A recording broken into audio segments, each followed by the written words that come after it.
He had a fever when he was in Spain. And when the fit was on him, oh, I did mark how he did shake. 'Tis true, this God did shake. His coward lips did from their color fly, and that same eye whose bend doth o'er the world did his luster lose. I did hear him groan. Yes, that tongue of his that bade the Romans mark him and write his speeches in their books. Alas, it cried, oh, give me some drink, Titinius, like a sick girl. Ye gods, it doth amaze me how a man of such feeble temper should so get the start of the majestic world and bear the palm alone. Another general shout. I do fear that these applauses are for some new honors that are laid on Caesar. Why, man, he doth bestride the narrow world like a colossus, and we petty men walk under his huge legs and peep about to find ourselves dishonorable graves. Men, and sometimes are masters of their fates. The fault, dear Brutus, is not in our stars, but in ourselves that we are underlings. Brutus and Caesar. What is it in that Caesar that his name should be sounded more than yours? Write them together. Yours is as fair a name. Sound them. It doth become the mountain as well. Weigh them. Yours is as heavy. Conjure with them. And Brutus will start a spirit as soon as Caesar. In the name of all the gods at once, upon what meat does this our Caesar feed, that he has grown so great? Age, thou art shamed. Rome, thou hast lost the breed of noble bloods. When went there by an age since the great flood, but it was veined by more than one man. When could they say till now that talked of Rome, that her wide walls encompassed but one man? What you have said I will consider. What you have to say I will with patience hear, and find a time both me to hear and answer such high things. Till then, my noble friends, chew upon this. Brutus had rather be a villager than to repute himself a son of Rome under these hard conditions as this time is like to lay upon us. I am glad that my weak words have struck thus much show of fire in Brutus.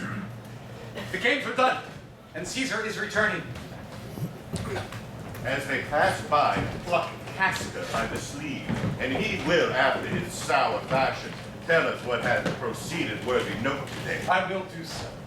But look you, Cassius, the angry spot doth glow on Caesar's brow, and all the rest look like a chid in train. Calpurnia's cheek is pale, and Cicero looks with such ferret and such fiery eyes as we have seen him in the Capitol being crossed in conference by some senators. Cassius will tell us what the matter is. Antonius, Caesar, let me have men about me that are fat, sleek-headed men, and such as sleep o' nights.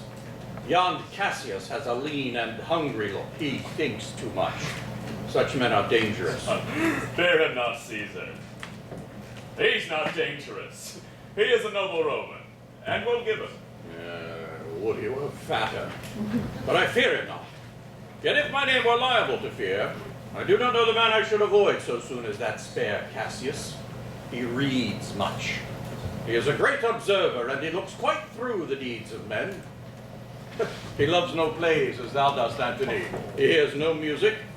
Seldom he smiles, and smiles in such a sort as if he mocked himself, and scorned his spirit that could be moved to smile at anything.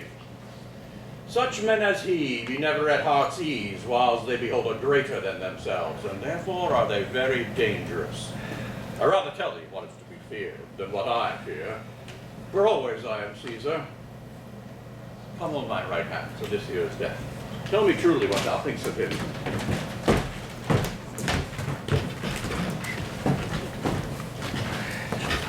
You pulled me by the cloak. Would you speak with me? Aye, Casca. Tell us what had chanced today that Caesar looks so sad. Why? You were with him, were you not? I should not then ask, Casca, what had chanced.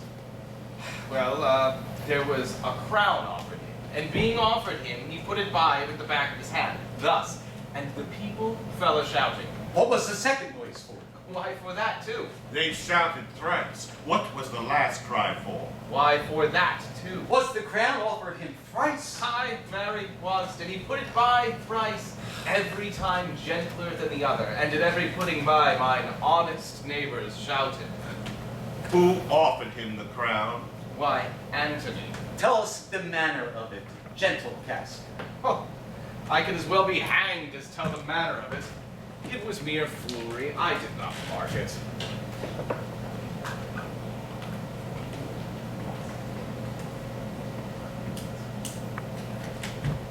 I saw Marc Antony offer him a crown, yet 'twas not a crown neither, 'twas one of these coronets. And as I told you, he put it by once. But for all that, to my thinking, he would fain have had it. Then he offered it to him a second time. He put it by the second time, but to my thinking he was very loath to lay his fingers off of it.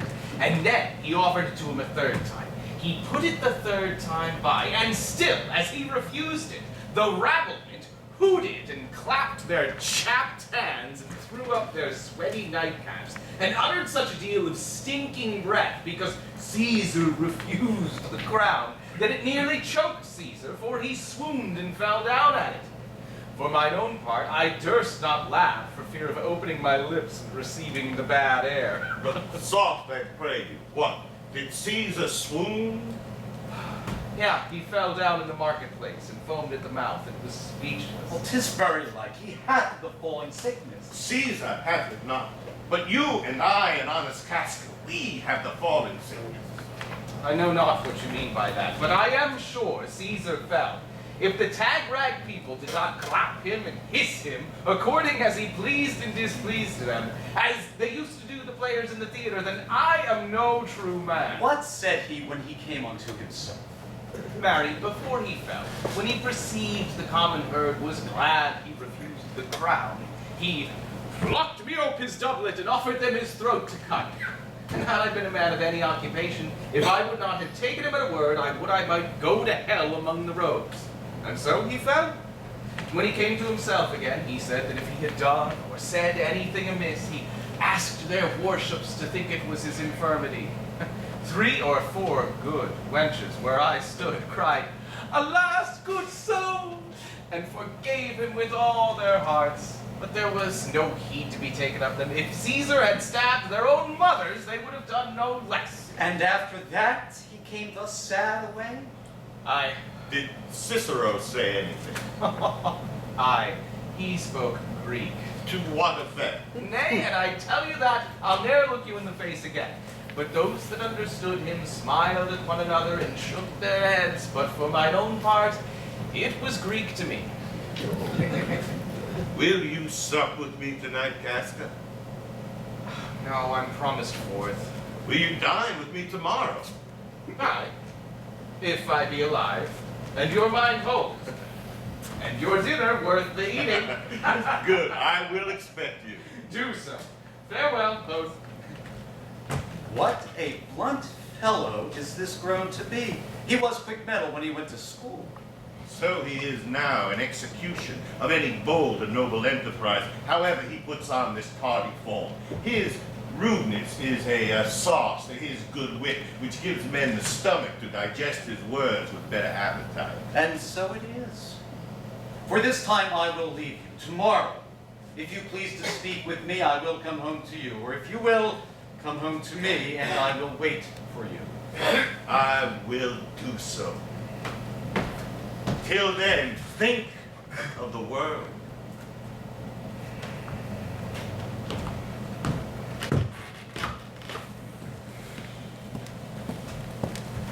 Well, Brutus, thou art noble. Yet, I see thy honorable metal may be wrought from that it is disposed. Therefore it is meet noble minds should ever keep with their likes. For whoso firm, they cannot be seduced. Caesar doth bear me hard, yet he loves Brutus. If I were Brutus now, he were Cassius, he would not humor me. I will this night, in several hands, in at his window throw as if from several citizens, writings, all tending to the great opinion that Rome holds of his name, wherein obscurely Caesar's ambition shall be glanced at. After this, let Caesar seat him sure, for we will shake him, or worse days endure.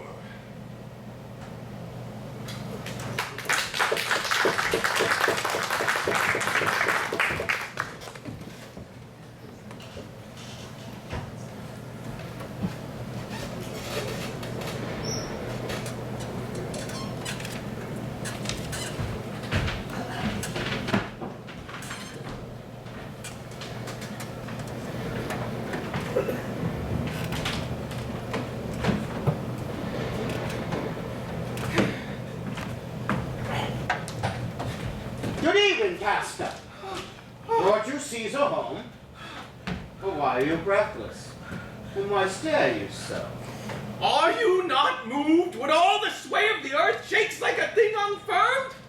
Oh, Cicero, I have seen tempests when the scalding winds have rived the knotty oaks, and I have seen the ambitious ocean swell and rage and foam to be exalted by the threatening sky.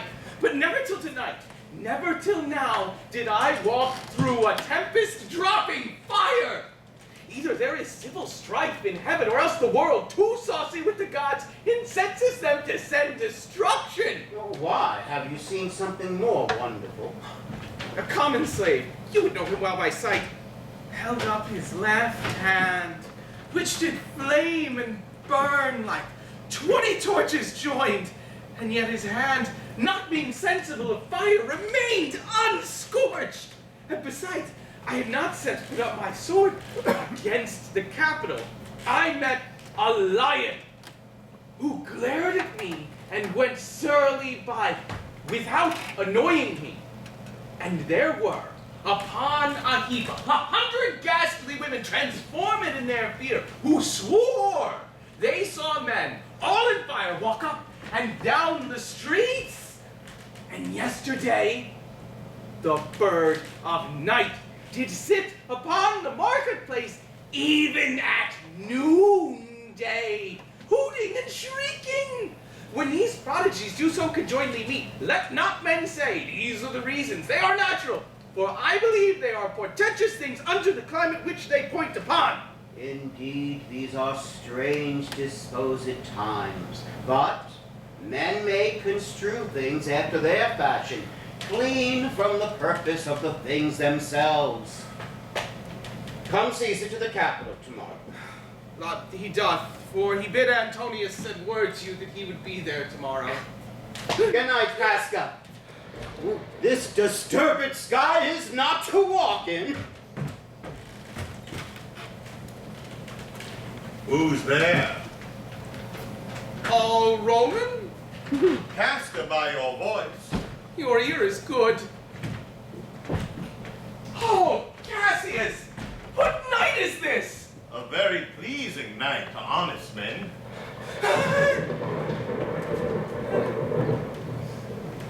Whoever knew the heavens to menace so? Those that have known the earth so full of faults. For my part, I have walked about the streets, submitting me unto this perilous night. And thus, unbraced Casca as you see, I have bared my breast to the thunderstone. And when the cross blue light seemed to open the breast of heaven, I did present myself even to the aim very flash of it. But wherefore did you so much tempt the heavens?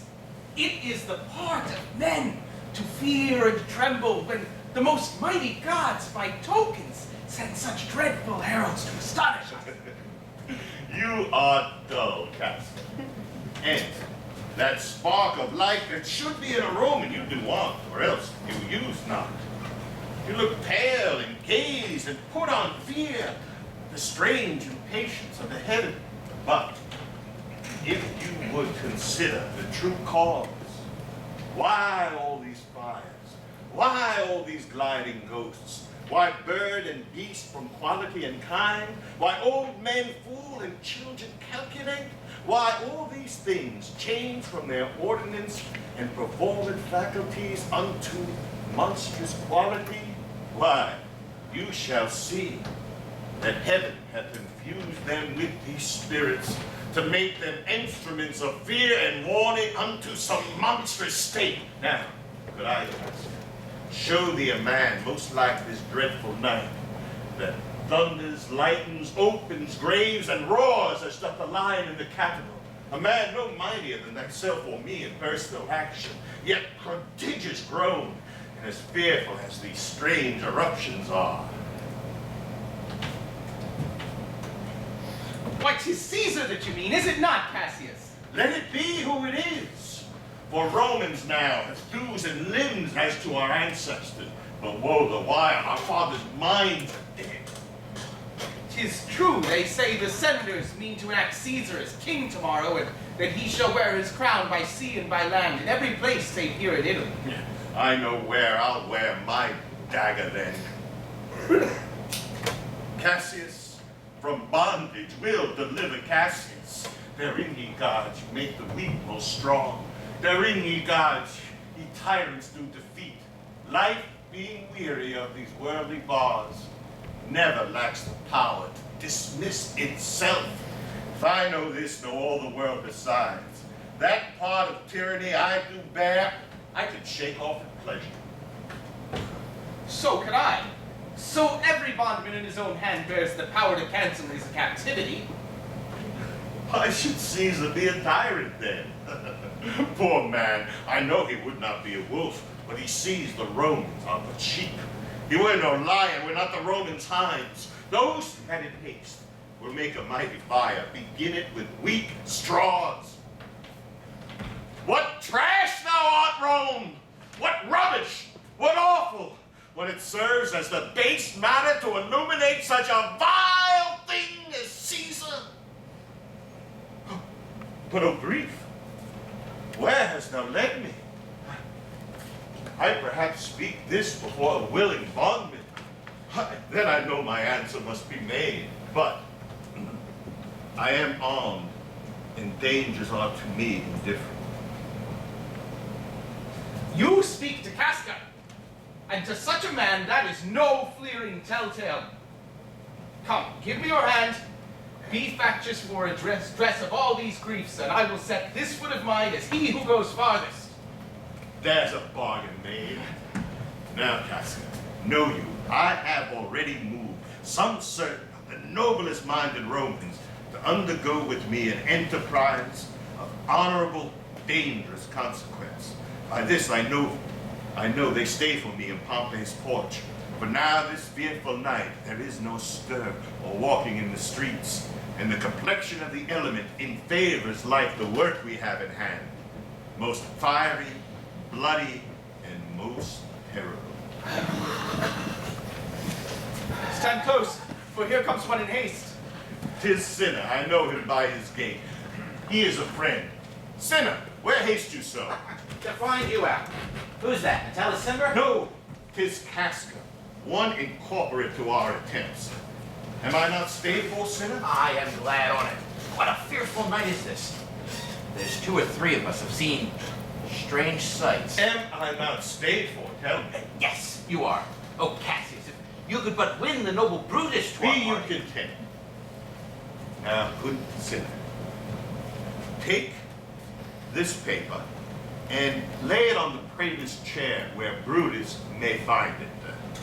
Throw this in at his window. Set this up with wax on old Brutus' statue. That all done, repair to Pompey's porch, where you shall find us. Is Decius, Brutus, and Trebonius there? All but Metellus Cimber, and he's gone to seek you at your house. Well, I will hide and so bestow these papers as you bade me. That done, repair to Pompey's theater.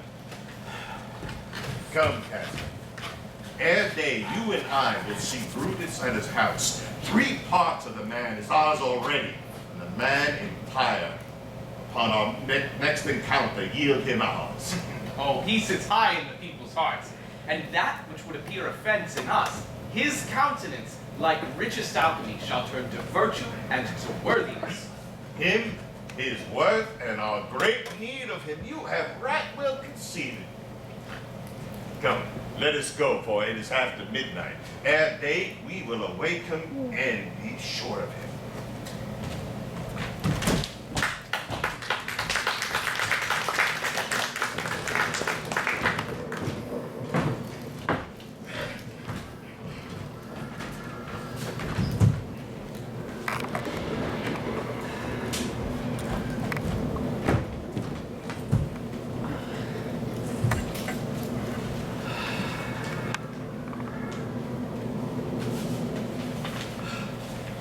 Why, Lucius, how? I cannot by the progress of the stars give guess how near today. Lucius, I say! I would it were my fault to sleep so soundly. When, Lucius, when? Awake, I say! What, Lucius? Called you, my lord. Get me a taper in my study, Lucius. When it is lighted, come and call me here. I will, my lord. It must be by his death. And for my part, I know no personal cause to spurn at him, but for the general. He would be crowned. How that might change his nature, there's the question. It is the bright day that brings forth the adder, and that craves wary walking. Crown him that, and then I grant we put a sting in him that at his will he may do danger with. The abuse of greatness is when it destroys remorse from power. And to speak truth of Caesar, I have not known when his affection swayed more than his reason.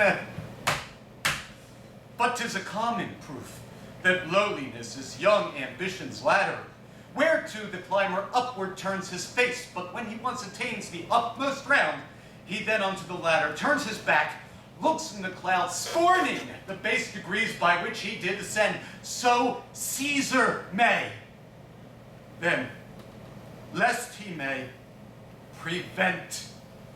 And since the quarrel will bear no color for the thing he is, fashion it thus, that what he is augmented would run to these and these extremities, and therefore think him as a serpent's egg, which hatched would, as its kind, grow mischievous, and kill him in the shell. The taper burneth in your closet, sir. Searching the window for a flint, I found this paper thus sealed up, and I'm sure I did not find it when I went to bed. Get you to bed again, it is not today. It is not tomorrow, boy, the Ides of March. I know not, sir. Look in the calendar and bring me word. I will, sir. Brutus, thou sleepst, awake and see thyself. Shall Rome, etc., speak, strike, redress. Brutus, thou sleepst, awake. Such instigations have been often dropped where I have took them up. Shall Rome, etc. Thus must I piece it out. Shall Rome stand under one man's awe? What? Rome?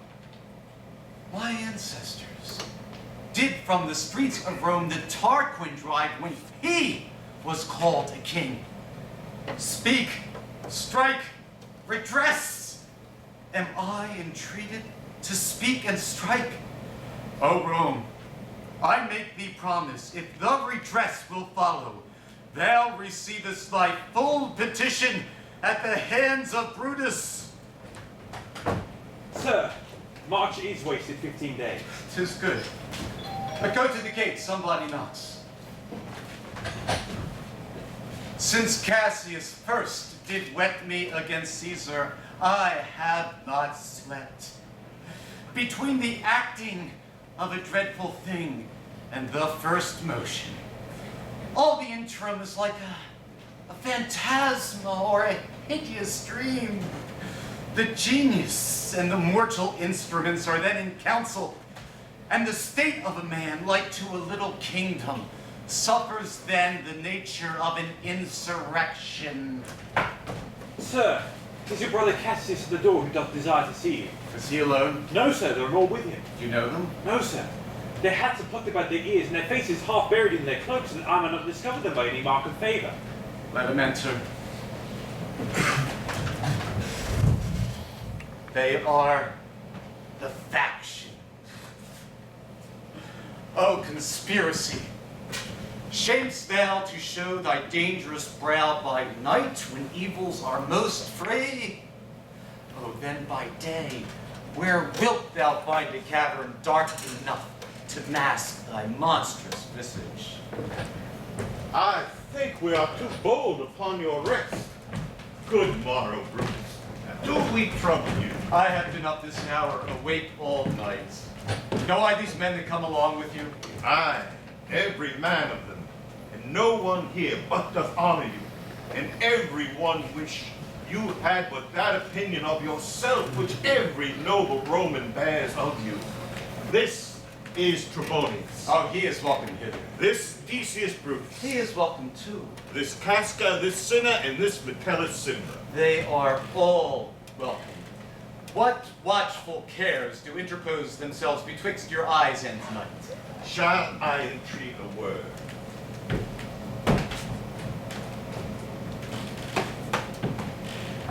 Give me your hands all over, one by one. And let us swear our resolution. No, not an oath, if not the face of man, the sufferance of our souls, the times of use. If these be motives weak, break off betimes, and every man hence to his idle bed. So let high-sighted tyranny range on till each man drop by lottery. But if these, as I am sure they do, bear fire enough to kindle cowards, then, countrymen, what need we any spur but our own cause to prick us to redress? And what other oath than honesty, to honesty engage that this shall be, or we will fall for it. Swear, priests and cowards, but do not stain the even virtue of our enterprise, nor the insuppressive metal of our spirit, to think that or our cause or our performance did need an oath, when every drop of blood that every Roman bears, and nobly bears, is guilty of a several bastardy if he do break the smallest particle of any promise that hath passed from him. But what of Cicero? Shall we sound him? I think he will stand very strong with us. Let us not leave him out. No, by no means. So let us have him. For his silver hairs will purchase us good opinion, and by men's voices to commend our deeds. It shall be said, his judgment ruled our hands. Our youths and wildness shall no whit appear, but all be buried in his gravity. Oh, name him not, let us not break with him, for he will never follow anything that other men begin. Then leave him out. Indeed, he is not fit. Shall no one else be touched but only Caesar? Decius, well urged. I do not think it meet that Marc Antony, so well beloved of Caesar, should outlive Caesar. We shall find him a shrewd contriver, and you know his means. If he improve them, may well stretch so far as to annoy us all, which to prevent that Antony and Caesar fall together. Our course will seem too bloody, Caius, to cut the head off and then hack the limbs like wrath and death and envy afterwards, for Antony is but a limb of Caesar. Let us be sacrificers, but not butchers, Caius. We all stand up against the spirit of Caesar. And in the spirit of men, there is no blood. Oh, that we then could come by Caesar's spirit and not dismember Caesar. But alas, Caesar must bleed for it. And gentle friends, let us kill him boldly, but not wrathfully. Let's carve him as a dish fit for the gods, not shew him as a carcass fit for hounds, and let our hearts, as subtle masters do, stir up their servants to an active rage, and after seem to chide them. This shall make our purpose necessary and not vengeful, which so appearing to the common eye, we shall be called perjurers, not murderers. And for Marc Antony, think not of him, for he can do no more than Caesar's arm when Caesar's head is off. Yet I fear him, for in the engrafted love he bears the Caesar. Alas, poor Cassius, do not think of him. If he loves Caesar, all that he can do is to himself take thought and die for Caesar. And that were much he should, for he is given to sport, to wildness, and much company. There is no fear in him. Let him not die, for he will live and laugh at this hereafter. Peace. Count the clock. The clock has stricken 3. It is time to part. But it is doubtful yet whether Caesar will come forth to the capital today or no. For he is superstitious grown of late. It may be these apparent prodigies, the unaccustomed terror of the night, and the urging of his augurs may hold him forth today. Never fear that. If it be so resolved, I can persuade him, for he loves to hear that unicorns may be betrayed with trees, and bears with glasses, elephants with holes, and lions with toils, and men with flatterers. But when I say he hates flatterers, he says he does, being then the most flattered. Let me work, for I can pin his humor to true bent, and I will bring him to the captain. Nay, all of us will be there to fetch him. By the 8th hour, is that the uttermost? Speed at the uttermost, and fail not then. The morning comes upon us. We'll leave you, Brutus. And friends, disperse yourselves, but all remember what you have said, and show yourselves to be true Romans. Good gentlemen, look fresh and merrily. Let not our looks put on our purposes, but bear it as our Roman actors do, with untired spirits and formal constancy. And so good morrow to you, everyone.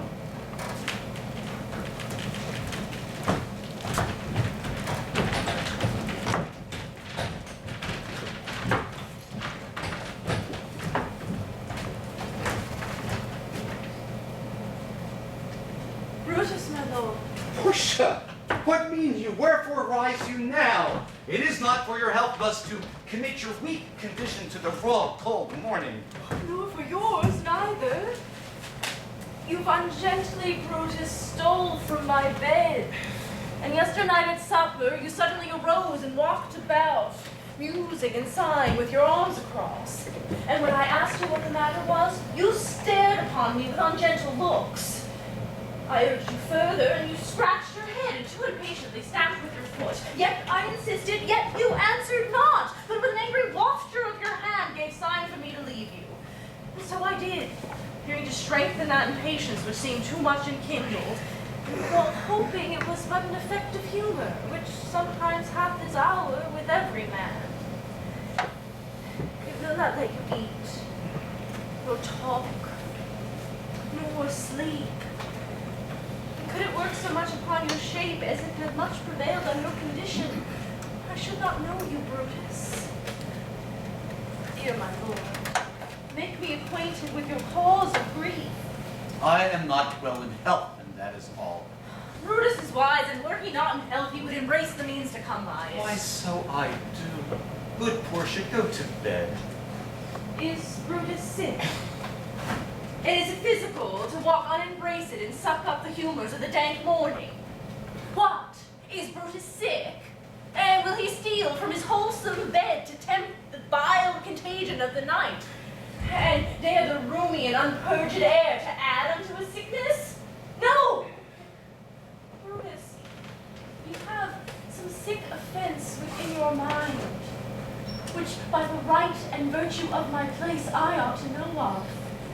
And on my knees I charm you by my once commended beauty, by all your vows of love, and by that great vow which did incorporate and make us one, to unfold to me yourself, your path, why you are heavy, and what men tonight have had to resort to you. For here have been some 6 or 7 who did hide their faces even from darkness. Kneel not, gentle Portia. I should not need if you were gentle, Brutus. Within the bonds of marriage, tell me, Brutus, is it expected I should know no secrets that appertain to you? Am I yourself, but as it were in sort or limitation, to keep with you at meals, comfort your bed, and talk to you sometimes? Dwell I but in the suburbs of your good pleasure?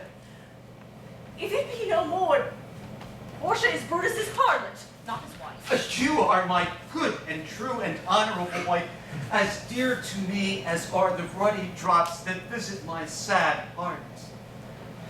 If this is true, then I should know the secret. Tell me your counsels. I will not disclose them. O ye gods, render me worthy of this noble wife.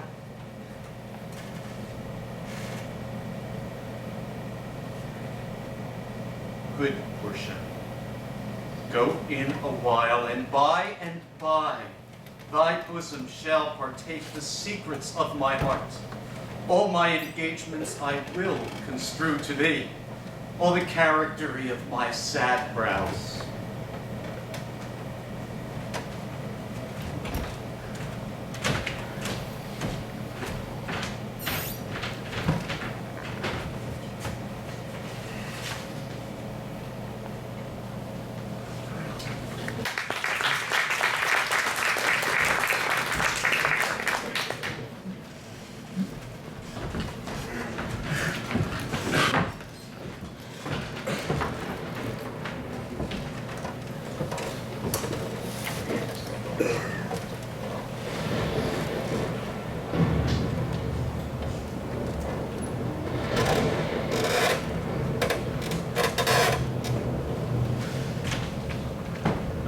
Nor earth hath been at peace tonight.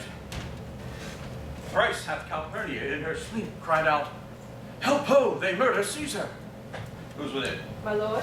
Octavia. Go bid the priests do present sacrifice, and bring me their opinions of success. I will, uncle. What mean you, Caesar? Think you to walk forth? You shall not stir out of your house today. Caesar shall go forth. The things that threaten me now look but on my back. When they shall see the face of Caesar, they are vanishing. Caesar, I never stood on ceremonies, yet now they fright me. There is one within, besides what we have heard and seen, recounts most horrid sights seen by the watch. A lioness hath whelped in the streets, and graves have yawned and yielded up their dead. Fierce fiery warriors fought upon the clouds in ranks and squadrons and right form of war, which drizzled blood upon the Capitol.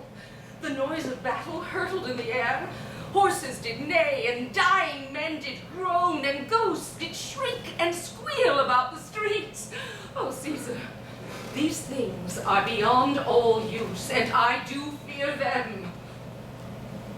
What can be avoided? Whose end is purposed by the mighty gods? Yet Caesar shall go forth, for these predictions are to the world in general. As to Caesar, when beggars die, there are no comets seen. The heavens themselves blaze forth the death of princes. cowards die many times before their deaths. The valiant never taste of death but once. Of all the wonders that I yet have heard, it seems to me most strange that men should fear, seeing that death, a necessary end, will come when it will come. What say your hearers? They would not have you stir forth today. Plucking the entrails of the offering forth, they could not find the heart within the beast. The gods do this in shame of cowardice. Caesar should be a beast without a heart if he should stay at home today for fear. No, Caesar shall not. Danger knows full well that I am more dangerous than he.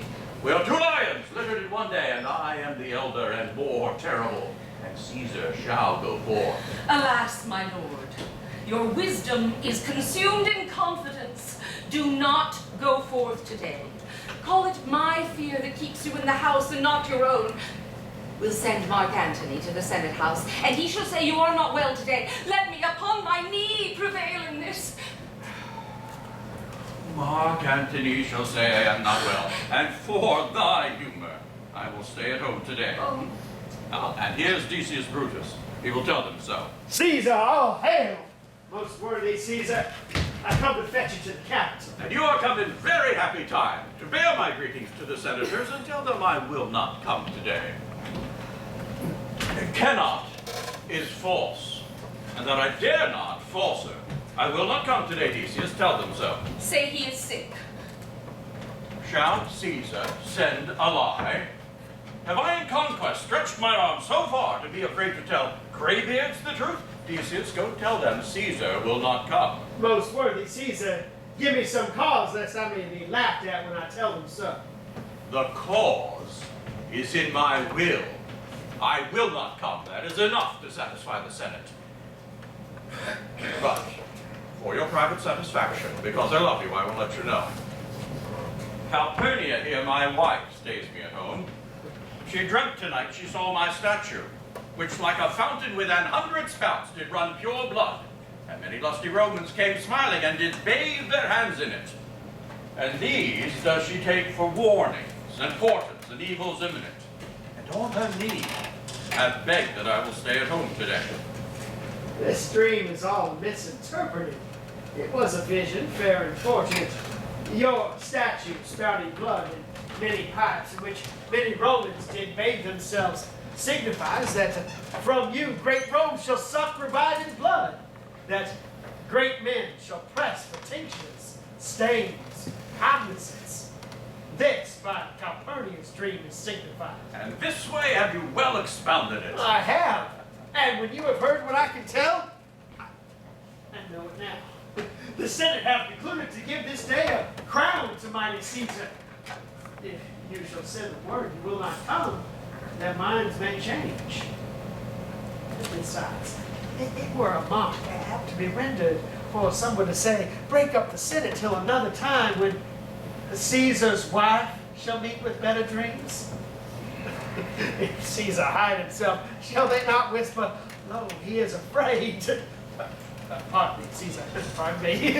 While my dear, dear love to our proceedings bids me tell you this, and reason to my love is liable. How foolish do your fears seem now, Calpurnia. I am ashamed I did yield to them. Now give me my coat, or I will go. See why Papilius has come to fetch me. Welcome, Papilius. Good morrow, Caesar. What, Brutus? Are you stirred so early too? Good morrow, Gasca. Caesar, 'tis struck an 8. I thank you for your pains and courtesy. And see, Marc Antony, who rebels long o' nights, is notwithstanding up. Good morrow, Antony. So to most noble Caesar. I am to blame to be thus waited for. Now, Cinna. Now, Metellus. Patrobonius, I have an hour's talk in store for you. Remember that you called on me today. Be near me, that I may remember you. Caesar, I will. So near will I be, as best friend shall be near. Good friends, go in and taste some wine with me. And we, like friends, will straightway go together.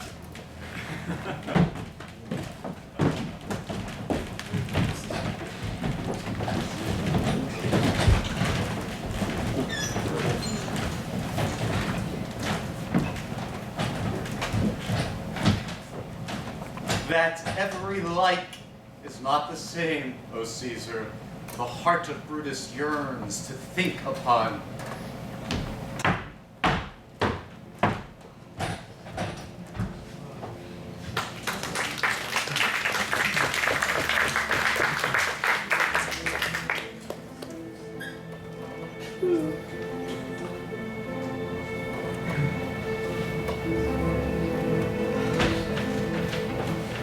I prithee, boy, run thee to the Senate House. Stay not to answer me, but get thee gone. Why dost thou stay? To know my errand, madam. I would have thee there and here again ere I could tell thee what thy errand is.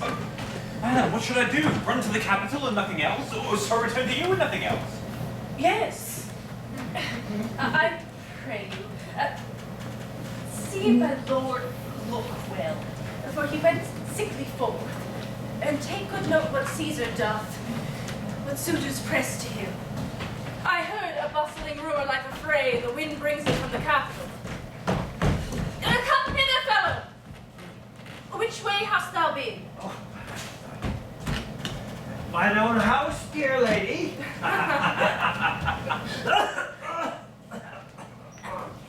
What is the clock? Oh, about the 9th hour, lady. Has Caesar yet gone to the capital?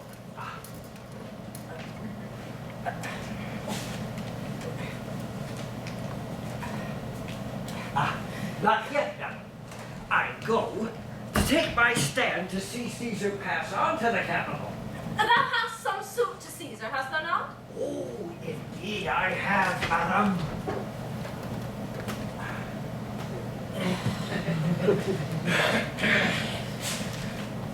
If it would please Caesar to be so good to Caesar as to hear me, I shall beseech him to befriend himself.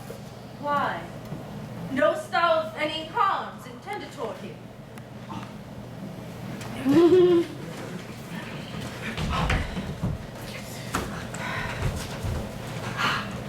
Oh, none that I know will happen. Oh, much that I fear may chance. Oh, good morrow to you. Here the street is narrow. The flock that follows Caesar in his heels of senators, of praetors, of common citizens will crowd a feeble man almost to death. Oh, oh, oh, oh, oh. I'll get me to a place more void, and there speak to Caesar as he comes along. I must go in. Brutus, may the heavens speed thee in thine enterprise. Lucius, run! Commend me to my lord. Say I am merry. Come to me again and tell me what he doth say to thee.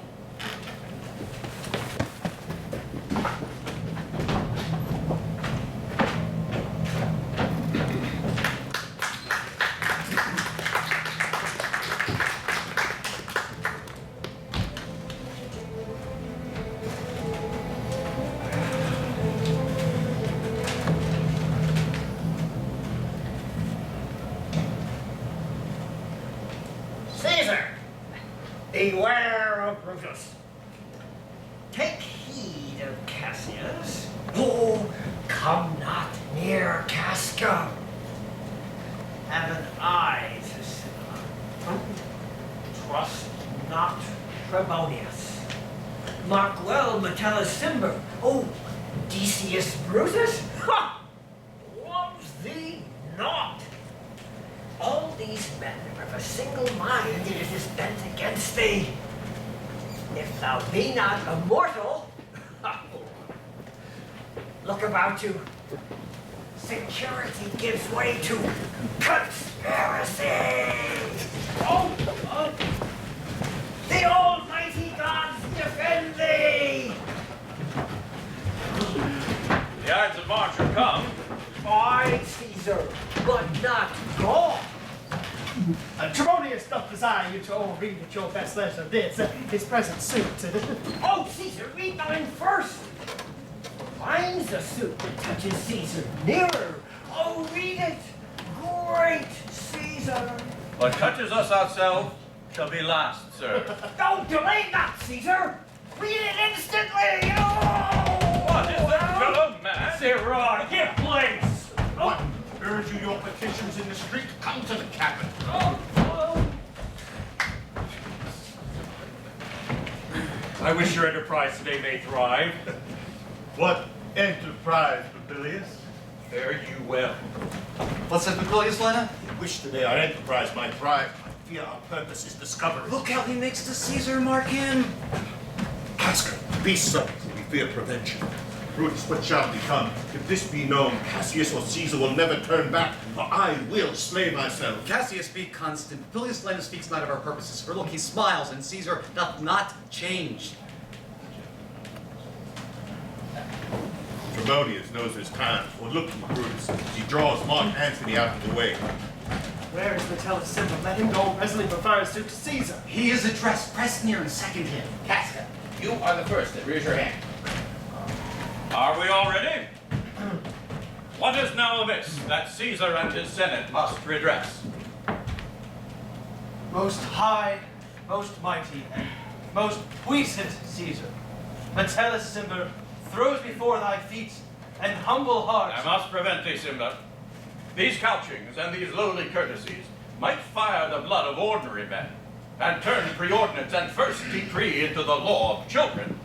But be not fond to think that Caesar bears such rebel blood that will be thawed from the true quality by that which melted fools.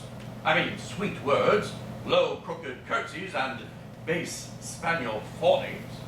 Thy brother, by decree, is banished. If thou dost bend and pray and fawn for him, I spurn thee like a cur out of my way. No! Caesar doth not wrong, nor without cause will he be satisfied. Is there no voice more worthy than mine own, to sound more sweetly in great Caesar's ear for the repealing of my banished brother? I kiss thy hand, but not in flattery, Caesar, desiring thee that Publius Cimber may have an immediate freedom of repeal. Brutus. Pardon, Caesar. Caesar, pardon. As low as thy foot doth Cassius fall, to beg enfranchisement for Publius Cimber. I could be well moved if I were as you. If I could pray to move, prayers would move me. But I am constant as the northern star, of whose true fixed and resting quality there is no fellow in the firmament. The skies are painted with unnumbered sparks. They are all fire, and every one doth shine. Yet there's but one in all doth hold his place. So in the world, this furnished well with men, and men are flesh and blood and apprehensive. Yet in their number I do know but one, that unassailable holds on his rank unshaked of motion. That I am he, let me a little show it even in this, that I was constant Simba should be banished, and constant to remain to keep him so. Oh, Caesar. Hence wilt thou lift up Olympus, Great Caesar! but not Brutus bootless kneel. Speak hands for me!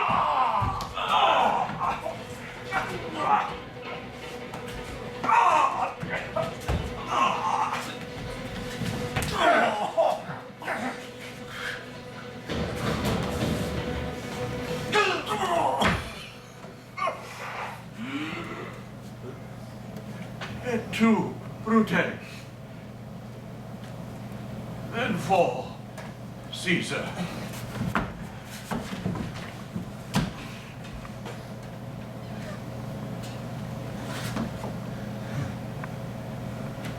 Liberty! Freedom! Tyranny is dead!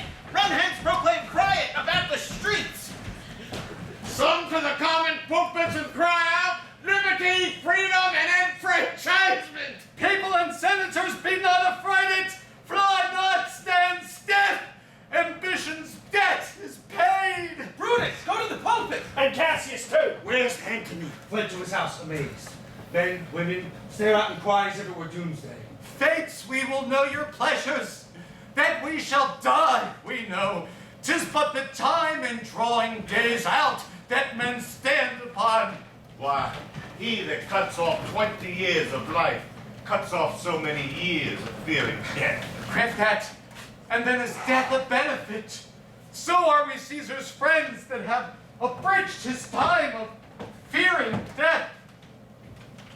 Stoop, Romans, stoop, and let us bathe our hands in Caesar's blood, and besmear our swords. Then walk we forth into the marketplace, and waving our red weapons over our heads, let's all cry peace, freedom, and liberty! Stoop then, and watch. How many ages hence shall this unlofty deed be acted over in nations unborn and accents yet unknown? How many times shall Caesar bleed in sport that now lies no worthier than the dust? As oft as that shall be, so oft shall the not of us be called the men who gave their country liberty. What shall we forth? Aye, every man away, and Brutus shall lead, and we will grace his heels with the most boldest and best hearts of Rome. But soft, who comes here? A friend of Antony's?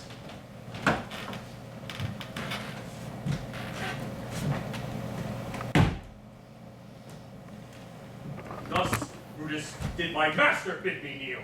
Thus did Marc Antony bid me fall down, and being prostrate, thus he bade me say, if Brutus will vouchsafe, that Antony may safely come to him and be resolved how Caesar deserved to die.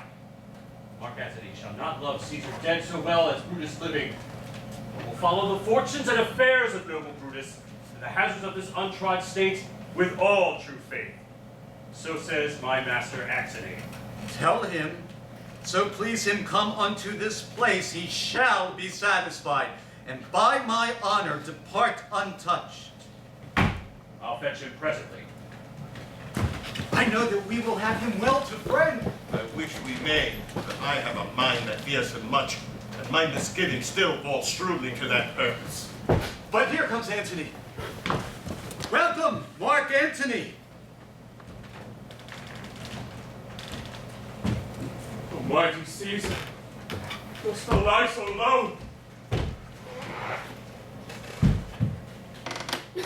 All thy conquests, glories, triumphs, spoils, shrunk to this little measure.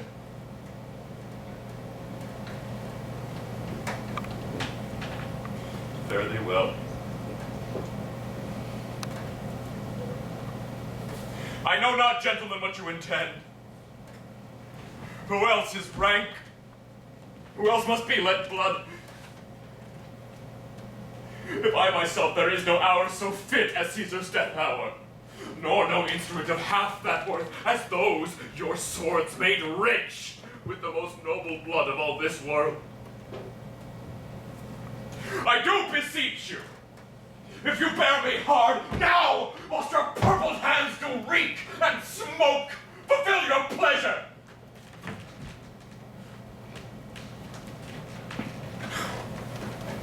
Live 1,000 years, I shall not find myself so apt to die. No place will please me so, no mean of death as here by Caesar and by you cut off. The choice and master spirits of this age. Oh, Antony, beg not your death of us. Though now we must appear bloody and cruel as by our hands, and this our present act you see we do. Yet see you but our hands, and this the bloody business they have done. Our hearts you see not. They are pitiful, and pity to the general wrong of Rome hath done this deed on Caesar. For your part, to you our swords have led in tips. Marc Antony, our arms do receive you in with all kind love, good thoughts, and reverence. Your voice shall be as strong as any man's in disposing of new dignities. Only be patient till we have appeased the multitude beside themselves with fear, and then we will deliver you the cause. Why I, that did love Caesar when I struck him, have thus perceived. I doubt not of your wisdom. Let each man render me his bloody hand. First, Marcus Brutus. Do I shake with you? Next, Caius Cassius, do I take your hand? Now, Decius Brutus, yours.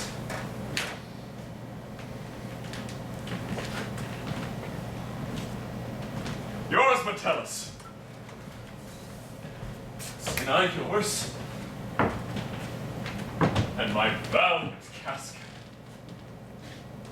Yours.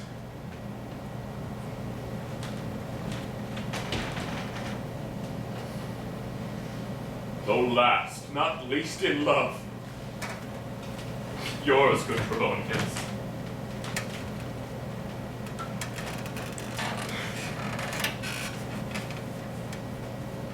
Friends all!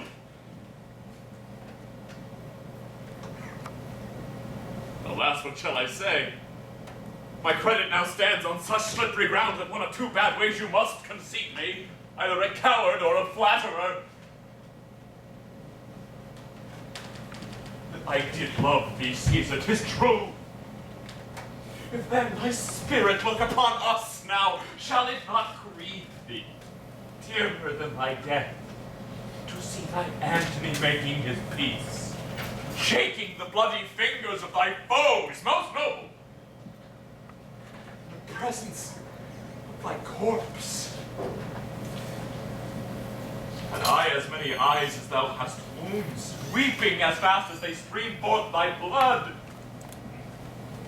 it would become me better than to close in terms of friendship with thine enemy.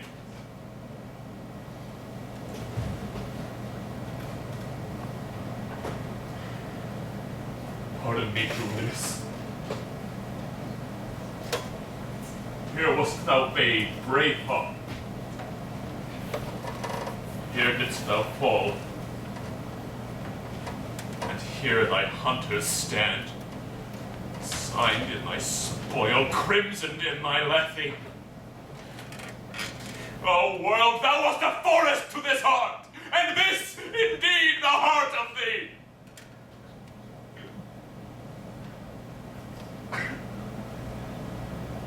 How like a deer strucken by many princes dost thou here lie. Marc Antony. Pardon me, Caius Cassius. The enemies of Caesar will say this, that in a friend it is cold modesty.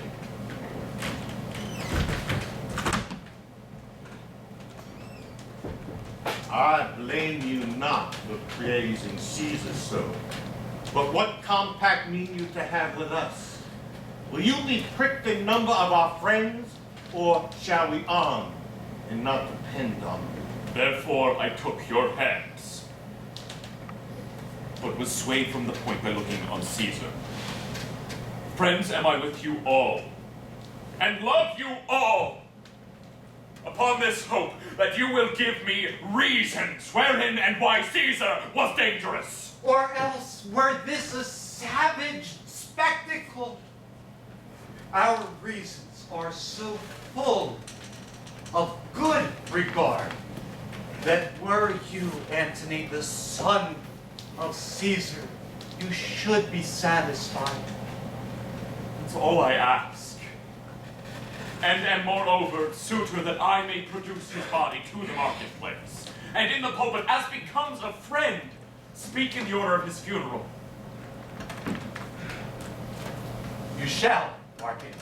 Brutus, a word with you. You know not what you do. Do not consent that Antony speak in his funeral. Know you how much the people may be moved by that which he will utter? By your pardon, I will myself into the pulpit first, and show the reason of our Caesar's death. What Antony shall speak, I will protest. He speaks by leave and by permission. And we are contented. Caesar shall have all true rights and lawful ceremonies. It will advantage more than do us wrong. I know not what may fall, I like it not.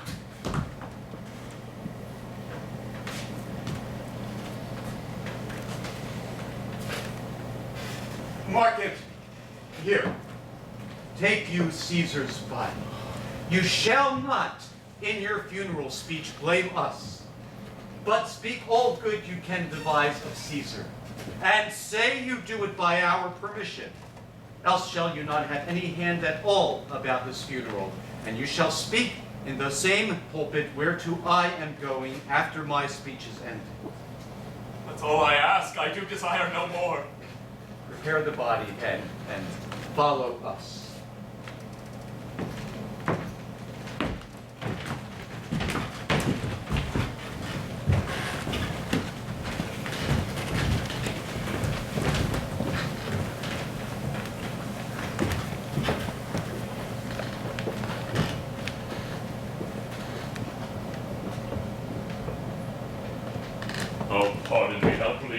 face of earth that I am meek and gentle with these butchers. Thou art the ruins of the noblest man that ever lived in the tide of time. Woe to the hand that shed this costly blood. Over thy wounds now do I prophesy, a curse shall light upon the limbs of men. Domestic fury and fierce civil strife shall cumber all the parts of Italy. Blood and destruction shall be so in use, and dreadful objects so familiar that mothers shall but smile to see their infants quartered with the hands of war. And Caesar's spirit, raging for revenge, shall within these confines, with a monarch's voice, cry havoc and let slip the dogs of war!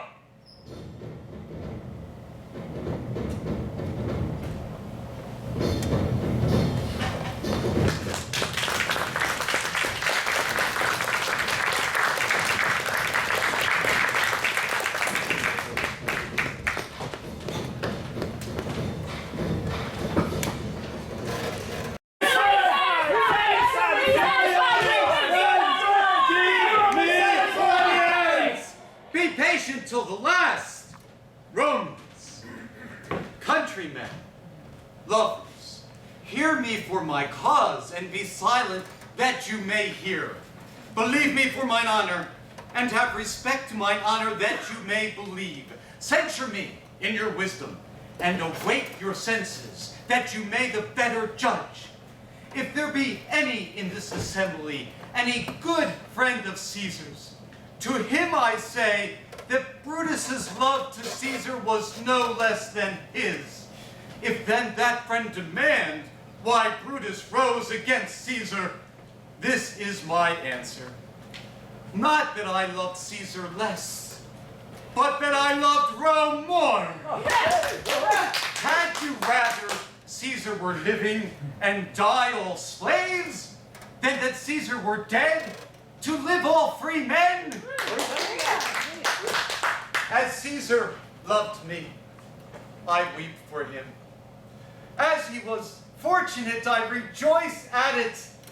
As he was valiant, I honor him. But as he was ambitious, I slew him. There is tears for his love, joy for his fortune, honor for his valor, and death for his ambition. Who is here so base that would be a bondman? If any speak, for him have I offended. None! Who is here so rude that would not be a Roman? If any speak, for him have I offended. Who is here so vile that will not love his country?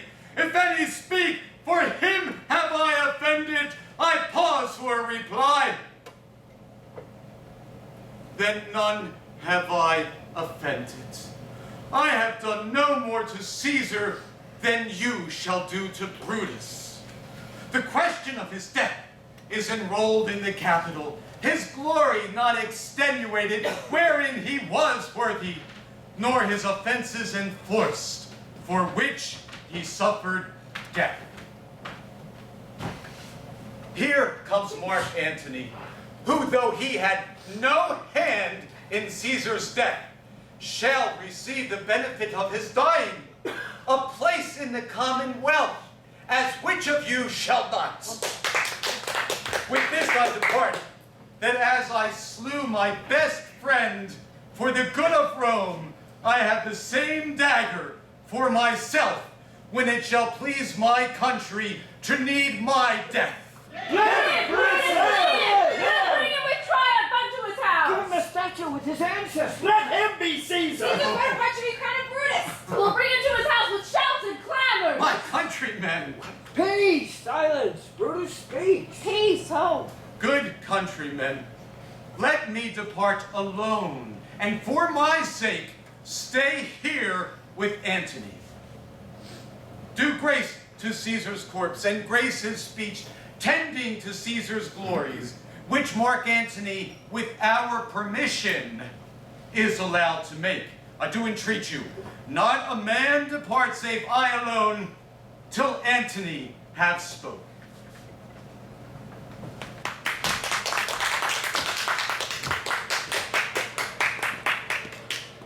Stay ho, let us hear Marc Antony. Yes, we'll hear him. Let him go to the public chair. Go up, Antony. For Brutus' sake, I am beholding to you. What does he say, Brutus? He says for Brutus' sake, he finds himself beholding to us all. We're best to speak no harm of Brutus here. Caesar was a tyrant. Nay, that's certain. We're blessed that Rome is rid of him. Silence! Let's hear what Antony can say. You gentle Romans, Peace, ho! friends, Romans, countrymen, lend me your ears. I come to bury Caesar, not to praise him. The evil that men do lives after them.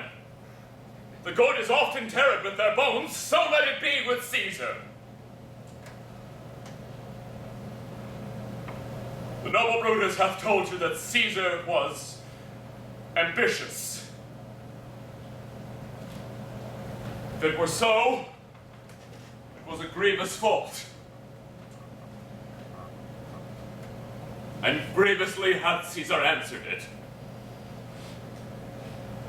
Here, under leave of Brutus and the rest, for Brutus is an honorable man.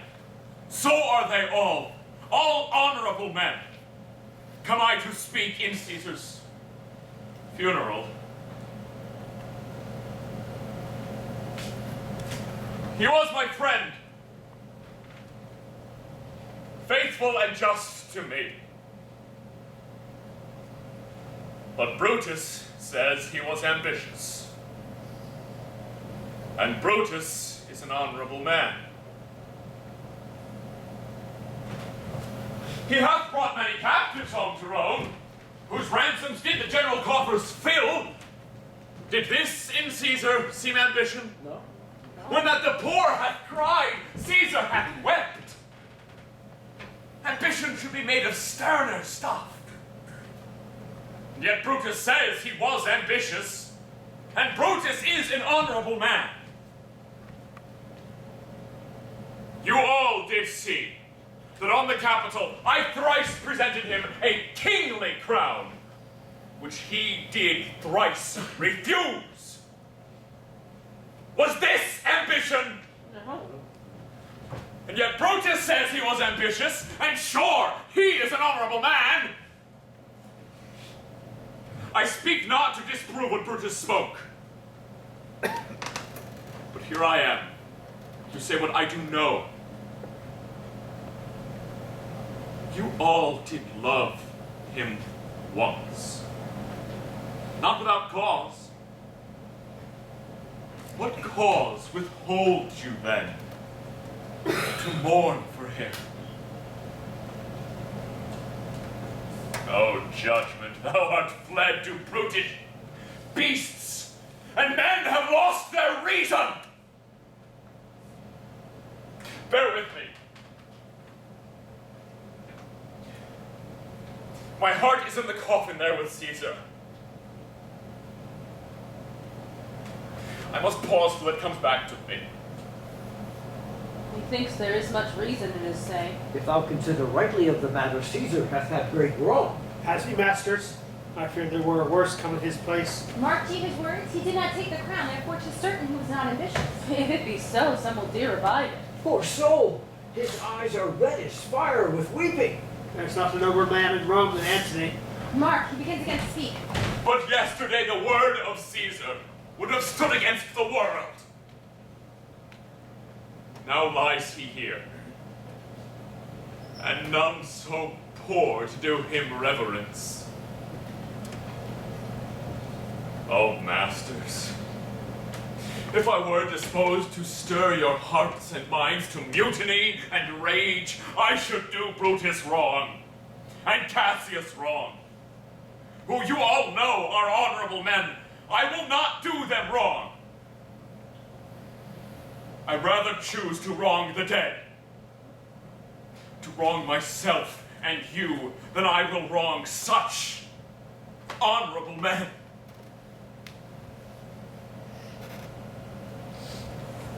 But here's a parchment.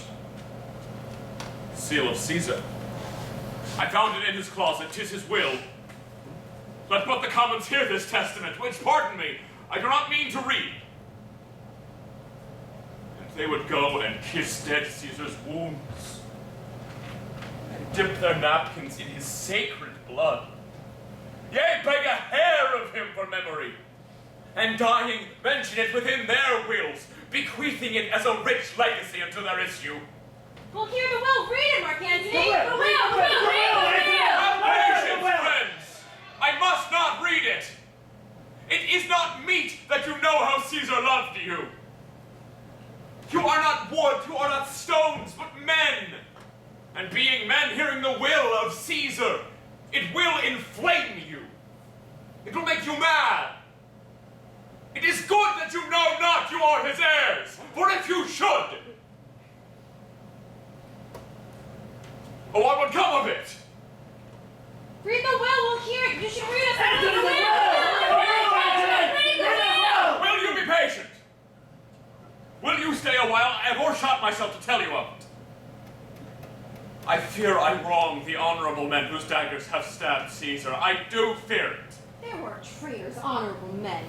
They were villains, murderers. Read the will. The will. Yes, the will, Antony. Read it. You will compel me then to read the will. Shall I descend? And will you give me leave? Yes, you shall descend. Read the will. If you have tears, prepare to shed them now. You all do know this mantle. I remember the first that ever Caesar put it on. It was on a summer's evening in his tent. That day he overcame the Nervii. Look! In this place ran Cassius's dagger through. See what a rent the envious Casca made.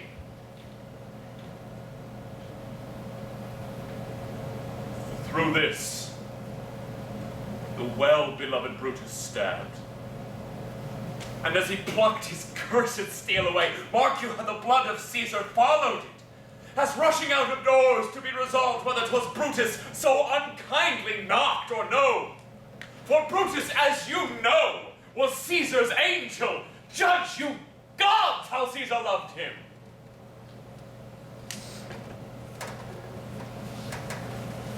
This was the most unkindest cut of all. For when Caesar saw him stabbed, ingratitude, more strong than traitors' arms, quite vanquished him. Then burst his mighty heart, which all the while ran blood. Great Caesar fell. Oh, what a fall was there, my countrymen. Then I and you fell down, and all of us fell down, whilst bloody treason flourished over us. Oh, now you weep. I perceive you feel the dint of pity. These are gracious drops. Kind souls. What, weep you when you but behold our Caesar's vesture wounded? Here is the man himself, marred, as you see, with traitors. Oh, piteous spectacle. Oh, noble Caesar, a woeful day. Traitors, villains. Oh, bloody sight. We will be revenged. Revenge. Revenge. Murder. Her. Revenge. Let not a traitor live. Stay, countrymen, stay! Good friends, let me not stir you up to such a sudden flood of mutiny. They that have done this deed are honorable. What private griefs they have, alas, I know not that made them do it. They are wise and honorable, and will with reasons answer you. I come not, friends, to steal away your hearts. I am no orator, as Brutus is. But as you know me all, a plain, blunt man that loved his friend. And this they know full well that gave me public leave to speak of him. For I have neither wit, nor words, nor worth, action, nor utterance, nor the power of speech to stir men's blood. I only speak right on. I tell you that which you already know. Show you sweet Caesar's wounds, poor dumb mouths, and bid them speak for me. But were I Brutus, and Brutus Antony,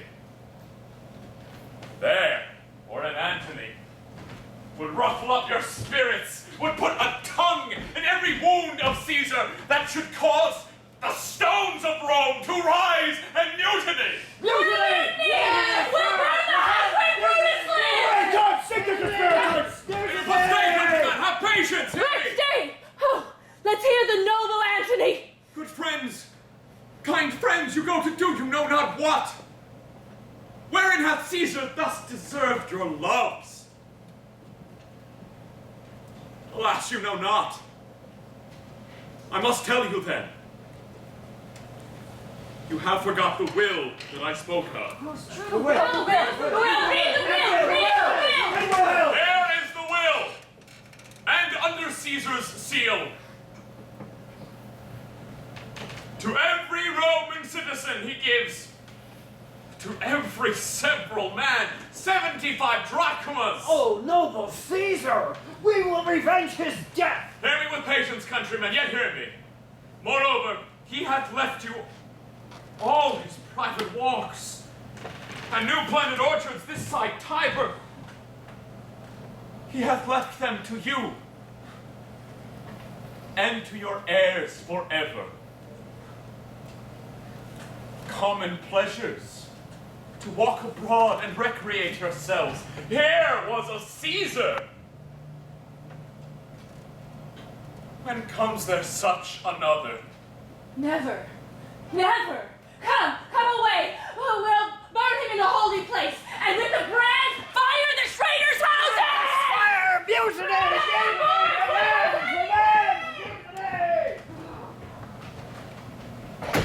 Now let it work. Mischief thou art afoot. Take thou what course thou wilt.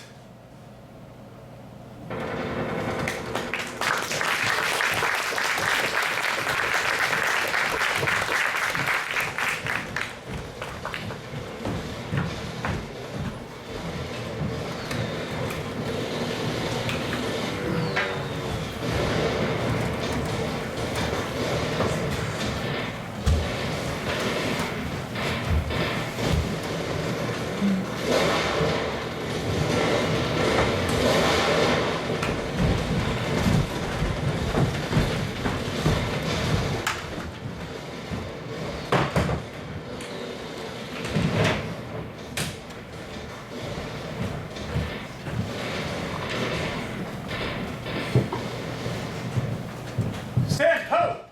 Give the word ho, and stab. What now, Lucilius? Is Cassius near? He's at hand, and Pindarus has come to do you salutation from his master. He greets me well. Your master Pindarus, in his own change or by ill officers, hath given me some worthy cause to wish things done undone. But if he be at hand, I shall be satisfied. I do not doubt but that my noble master will appear such as he is, full of regard and honor. He is not doubted. A word, Lucilius. How he received you? Let me be resolved. With courtesy and with respect enough, but not with such familiar instances, nor with such free and friendly conference as ye have used of old. Thou hast described a hot friend cooling. Ever note, Lucilius, when love begins to sicken and decay, it useth an enforced ceremony. There are no tricks in plain and simple faith, but hollow men, like horses hot at hand, make gallant show and promise of their mettle. But when they should endure the bloody spur, they scorn their crest, and like deceitful jades sink in the trial. Comes his army on. They mean this night in Sardis to be courted. The horse, the greater part in general, are come with Cassius. Hark! He has arrived.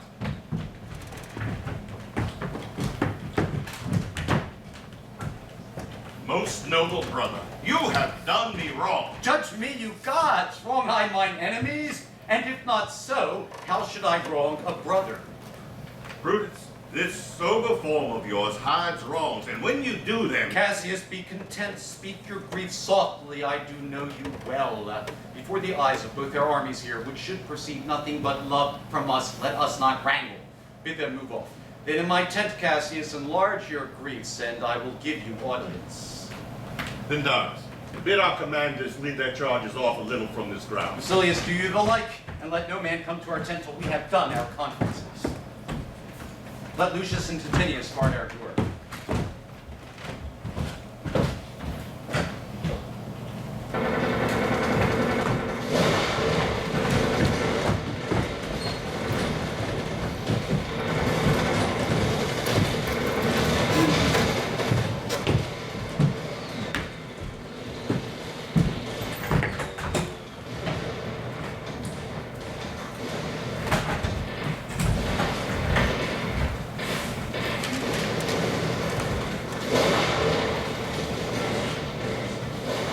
These many then shall die. Their names are pricked.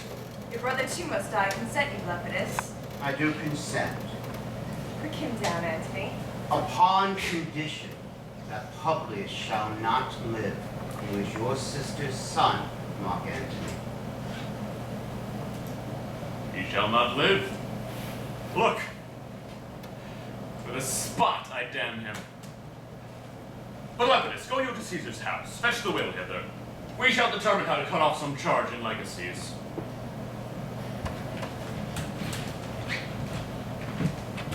And what? Shall I find you here? Or here, or the capital.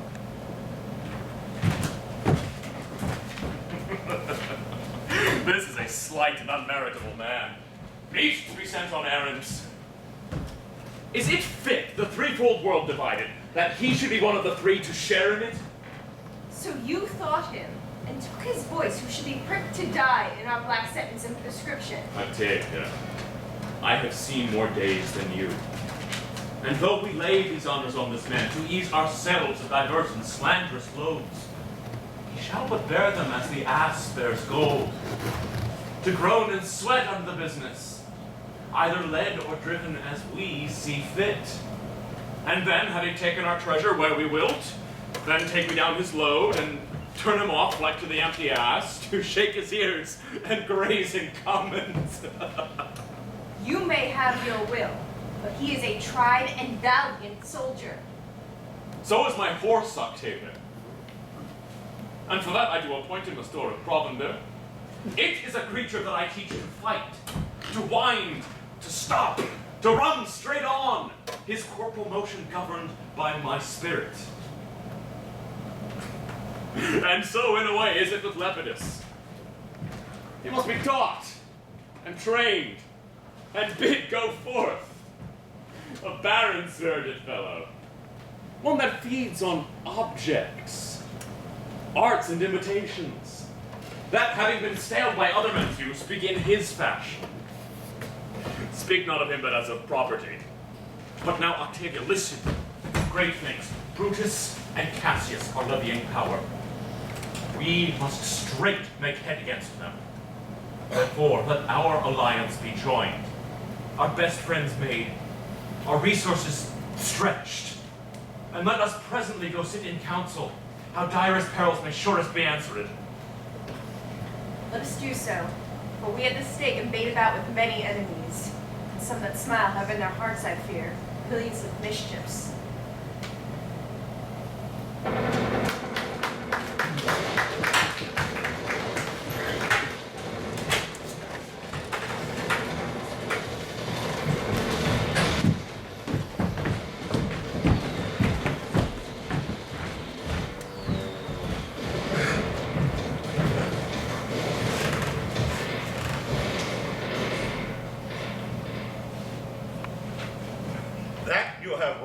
Doth appear in this. You have condemned and noted Lucius Pella for taking bribes here of the Sardines. wherein my letters praying on his side because I knew the man was sliding off. You wronged yourself to write in such a case. In such a time as this, it is not meet that every nice offense should bear his comment. Let me tell you, Cassius, you yourself are much condemned to have an itching palm, to sell and mark your offices for gold to undeservers. I, an itching palm? No, you are Brutus that speak this, or by the gods, this speech or else you'll lapse. The name of Cassius honors this corruption, and chastisement doth therefore hide his head. Chastisement? Remember, March, the eyes of March remember. Did not great Julius plead for justice' sake? What villain touched his body that did stab, and not for justice? What, shall one of us that struck the foremost man of all this world, but for supporting robbers? Shall we now contaminate our fingers with base bribes and sell the mighty space of our large honors for so much trash as may be grasped thus? I had rather be a dog and bay the moon than such a Roman. Brutus, bay not me. I'll not endure it. You forget yourself to hedge me in. I am a soldier, older in practice and abler than yourself to make conditions. Goat! You are not, Cassius. I say you are not. I am. Urge me no more. I shall forget myself. Have a mind upon your help. Tempt me no further. Away, slight man. Is it possible? Hear me, for I will speak. Must I give way and room to your rash choler? Shall I be frighted when a madman stares? Oh, ye gods, must I endure all this? All this? Aye, more! Fret till your proud heart breaks. Go show your slaves how choleric you are, and make your bondmen tremble. Must I budge? Must I observe you? Must I stand and crouch under your testy humor? By the gods, you shall digest the venom of your spleen, though it do split you. For from this day forth, I'll use you for my mirth. Yea, for my laughter when you are waspish. Is it possible? You say you are a better soldier. Let it appear so. Make your vaunting true, and it shall please me well. For my own part, I shall be glad to learn of noble men. You wrong me in every way. You wrong me, Brutus.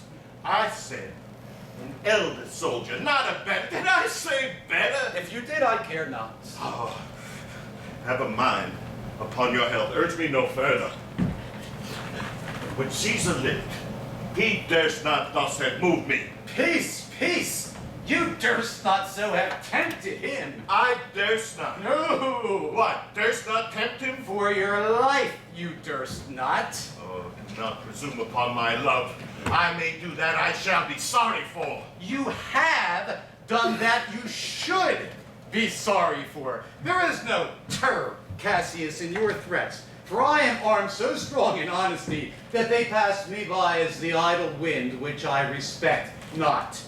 I did send to you for certain sums of gold which you refused. For I can raise no money by vile means. By heaven, I had rather coin my heart and drop my blood for drachmas than to wring from the hard hands of peasants their vile trash by any indirection.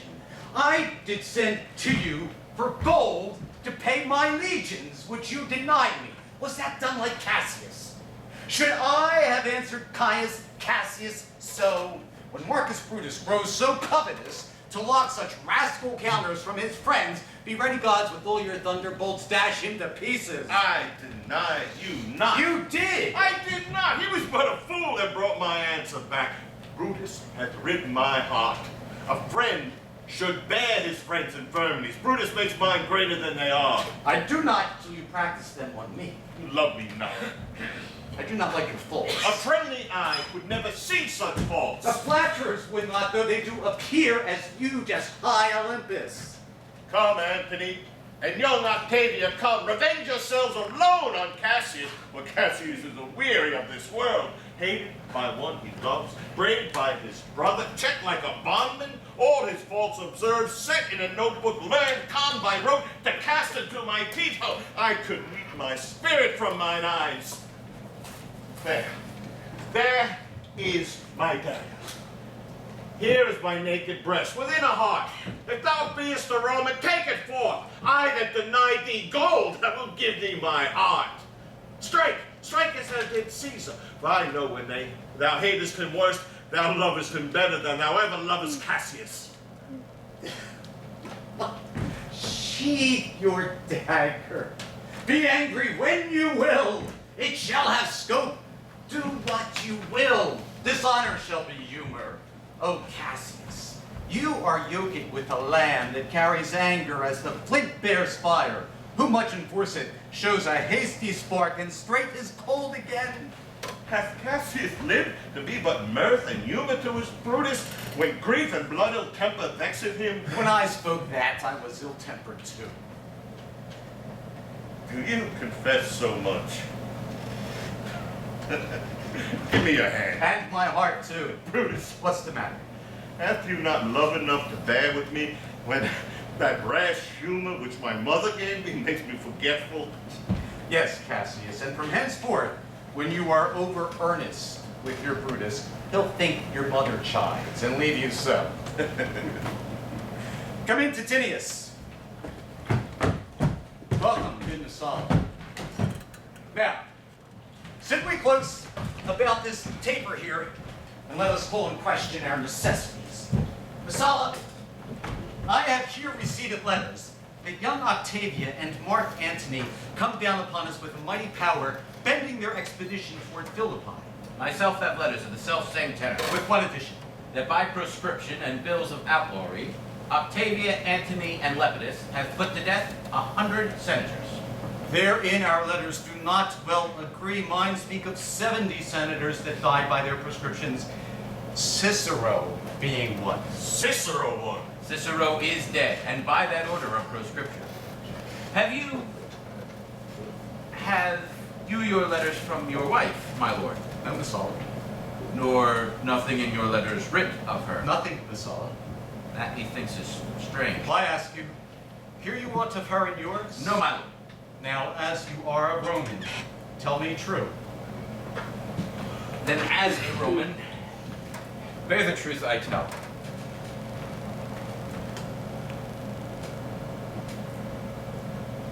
For certain, she is dead. And by strange manner, impatient of your absence and grief that young Octavia with Marc Antony have made themselves so strong, for with her death that tidings came. With this she fell distract, and, her attendants absent, swallowed fire. And died so? Even so.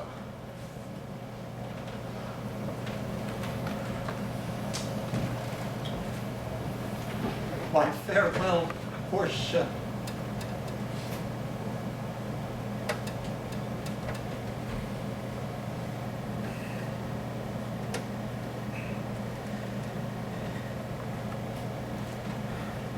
We must die, Messala. With meditating that she must die once, I have the patience to endure it now. Even so, great men, great losses should endure. I have as much of this in art as you, but yet my nature could not bear it so. Well, to our work alive. What think you of marching to Philippi presently? I do not think it good. The reason? This it is. 'Tis better the enemy seek us. So may he waste his means, weary his soldiers, doing himself offense, whilst we, lying still, are full of rest, defense, and nimbleness. Good reasons. Must of force give place to better. The people twixt Philippi and this ground do stand but in a forced affection, for they have denied us contribution. The enemy marching along by them shall make a fuller number up. Come on, new at it, refreshed, and new at it. From such advantage shall we cut him off, if that Philippi we do face him there, these people at our back. Hear me, good brother. Under your pardon, you must note beside that we have tried the utmost of our friends. Our legions are brimful, our cause is right. The enemy increaseth every day. We at the height are ready to decline. There is a tide in the affairs of men, which taken at the flood leads on to fortune. Amid it, all the voyage of our life is bound in shallows and in miseries. On such a full sea are we now afloat, and we must take the current when it serves or lose our adventures. With your will, go on. We'll along ourselves and meet them at Philippi. The deep of night has crept upon our talk, and nature must obey necessity. There is no more to say? No more. Good night. Early tomorrow we rise and hence. Lucius! Farewell, good Messala. Good night, Titinius. Noble, noble Cassius. Good night and good repose. My good brother, this was an ill beginning to the night. Never come such division between our souls. Let it not, Brutus. Everything is well. Good night, my lord. Good night, good brother. Good night, Lord Brutus. Farewell, everyone.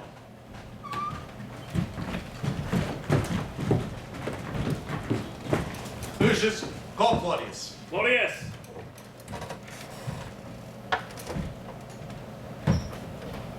Claudius! Lucius, see, there he is, okay. Calls, my lord. I pray you, sirs, to stay close about my tent, and maybe I shall raise you by and by on business to my brother Claudius. So please you, we will stand and watch your pleasure.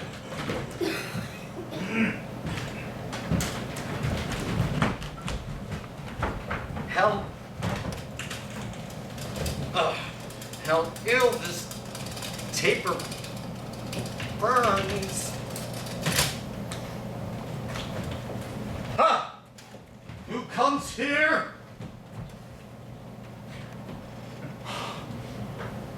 I think it is the weakness of mine eyes that shapes this monstrous apparition. It comes upon me. Art thou anything? Art thou some god, some angel, or some devil that makes my blood cold and my hair to stare? Speak to me what thou art.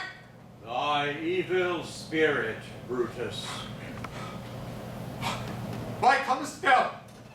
To tell thee thou shalt see me at Philippi.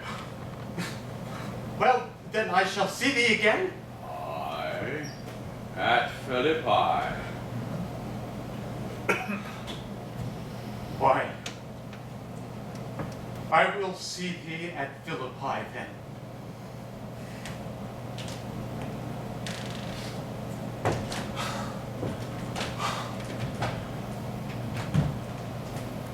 Now I have taken heart, thou vanishes. Ill spirit, I would hold more talk with thee.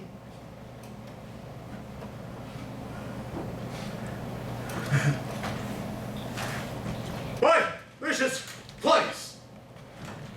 Yes, my lord. Didst thou dream, Lucius, that thou so cried out? My lord, I did not know that I did cry. Yes, that thou didst thou see anything? Nothing, my lord. Sleep again, Lucius. My lord? Saw you anything? No, my lord, I saw nothing. Go and commend me to my brother Cassius. Bid him set on his powers betimes before, and we will follow. It shall be done, my lord.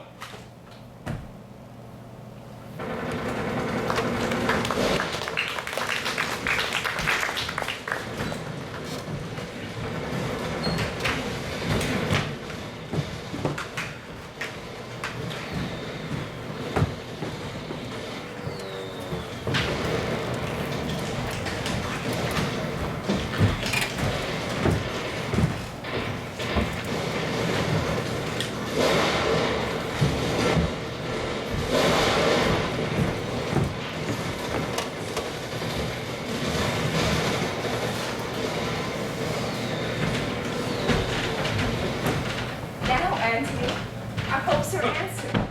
You said the enemy would not come down, but keep to the hills and upper regions. It proves not so. Their battles are ahead. They need to warn us here at Philippi, answering before we do demand of them. I am in their bosoms, and I know why they do it. They could be content to visit other places, and come down with this show of fearful bravery, thinking by this face to fasten our thoughts that they have courage. But 'tis not so.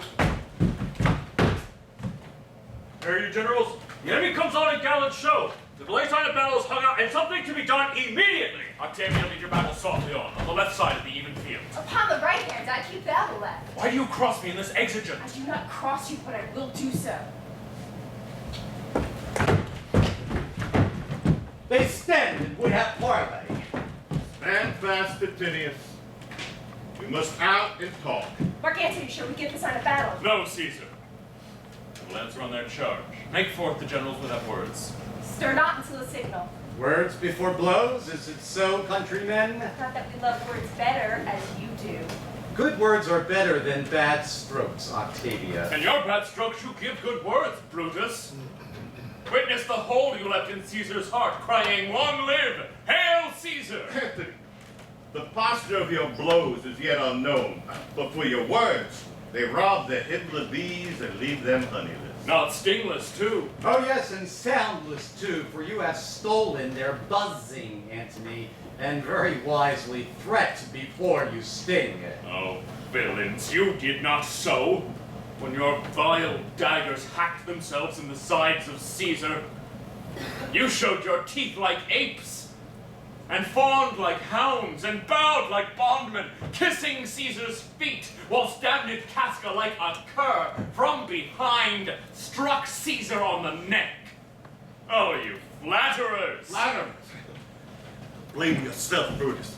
This tongue would not have offended so today if Cassius might have ruled. Come, the cause. Arguing makes us sweat. The proof of it will lead to redder drops. Look, I draw a sword against conspirators. When think you that the sword goes up again? Never till Caesar's 33 wounds be well avenged, or till another Caesar had added slaughter to the sword of traitors. Caesar, thou canst not die by traitors' hands, unless thou bringst them with thee. So I hope. Was not born to die on Brutus' sword. Oh, if thou wert the noblest of thy strain, woman, thou could not die more honorable. A peevish schoolgirl, worthless of such honor, joined by a masker and a rebel. Old Cassius still. Come, Antony, away. Defiance. Traitors, hurl me in your teeth. You dare fight today? Come to the field. If not, when you have stomachs. I now blow, wind, swell, billow, and swim bar. The storm is up and all is on the hand. How, Lucilius, hark a word with you. The south. What says my general? Son, this is my birthday. As this very day was Cassius born. Give me thy hand, the son. Be thou my witness that against my will, as Pompey was, I am compelled to set upon one battle all our liberties. You know I held Epicurus strong in his opinion. Now I've changed my mind. So partly credit things that do presage. Coming from Sardis, on our former ensign, 2 mighty eagles fell, and there they perched, feeding and gorging from our soldiers' hands, who to Philippi consorted us. This morning they are gone away and fled. In their stead do ravens, crows, and kites fly o'er our heads, and downward look on us as we were sickly prey. Their shadows seem a canopy most fatal under which our army lies, ready to give up the ghost. Believe not so. I but believe it part. But I am full of spirit and resolved to meet all perils very constant. Even so, Lucilius. Now, most noble Brutus, God stand friendly, that we may, friends in peace, lead on our days to age. Since the affairs of men rest still uncertain, let's reason with the worst that may befall. If we do lose this battle, then is this the very last time which we will speak together. What are you determined to do? If we lose this battle, are you content to be led in triumph to the streets of Rome? No, Cassius, no. Think not, thou noble Roman, that ever Brutus will go bound to Rome. He bears too great a mind. But this same day must end that work, the Ides of March begun. And whether we shall meet again, I know not. Therefore, our everlasting farewell take, forever and forever farewell, Cassius. If we do meet again, why we shall smile. If not, why then this parting was well made. Forever and forever, farewell, Brutus. If we do meet again, we'll smile indeed. If not, 'tis true, this parting was well made. Why then, lead on, but that a man might know the end of this day's work ere it comes. But it sufficeth that the day will end, and then the end is known. Come, ho, away!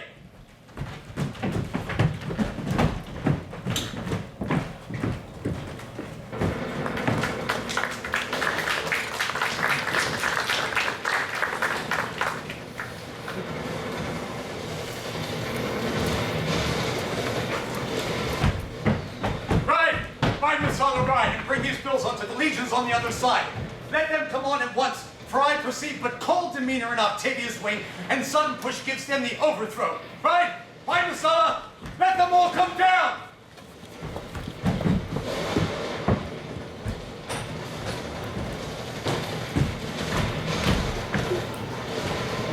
Look, Titinius, the villains fly! Myself to mine own have turned enemy. This ensign here of mine was turning back. I slew the coward, but they take it from him. Brutus gave word too early, who, having some advantage on Octavia, took it too eagerly, whilst we by Antony are all enclosed. Fly further off, my lord, fly further off. Marc Antony is your tents, my lord. Fly, therefore, noble Cassius. Fly far off. This hill is far enough. Look, Titinius. Those my tents where I perceive the fire? They are, my lord. Titinius, let thou notice me.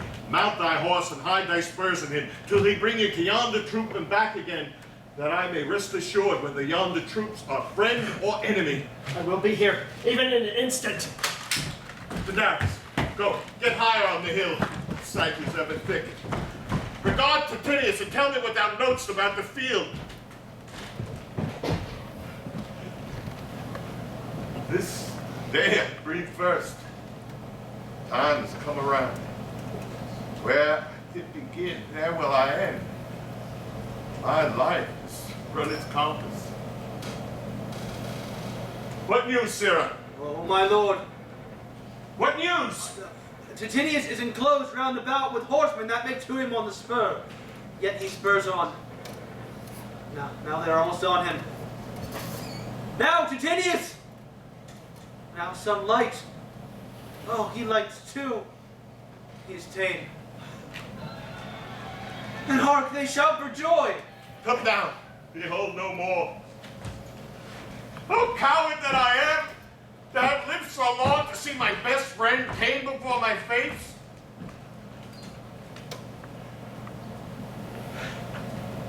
Sarah, come here. In Parthia, I did take thee prisoner. There I swore thee, saving of thy life. Now whatsoever I bid thee do, thou shouldst tell. Come now, be a free man. Keep thine oath. With this good sword that ran through Caesar's bounds, search this breast. My lord. Stand not to answer. Take thou the hilts. And when my face is covered, as it is now, guide thy sword.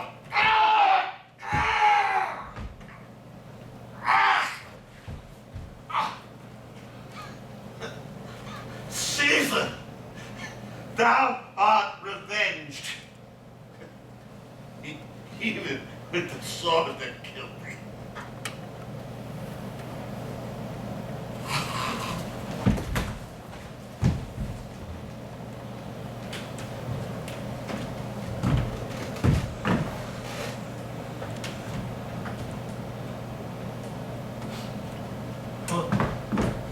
So I am free, but would not have been so, durst I have done my will.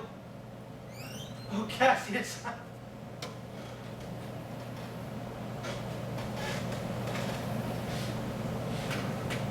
Far from this country Pindarus shall run. where never Roman shall take note of him.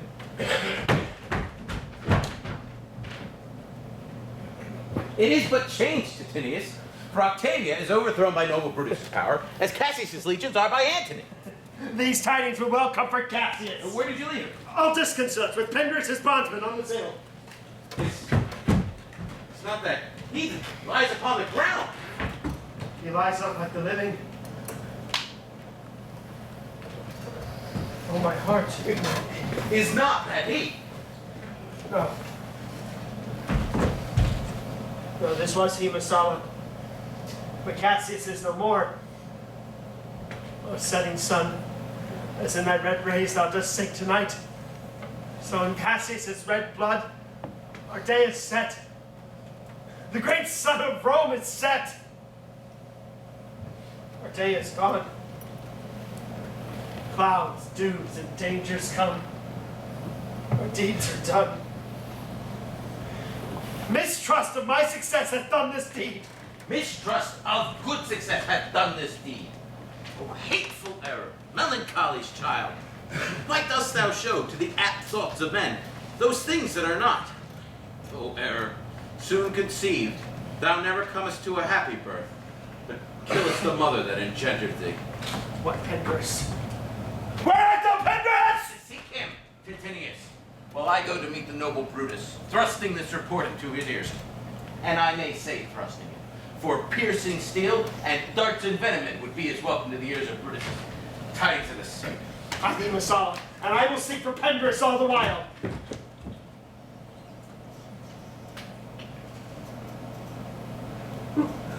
Why did you send me forth, brave Cassius? Did I not meet thy friends? And did they not pin on my breast this wreath of victory and bid me give it thee?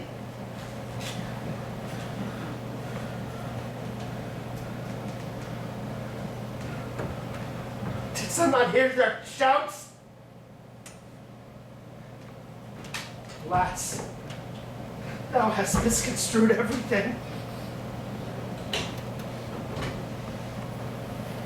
Behold thee. Take thee this wreath on thy breast. Thy Brutus bid me give it thee, and I will do his bidding. Brutus, come apace, and see how I regarded Caius Cassius.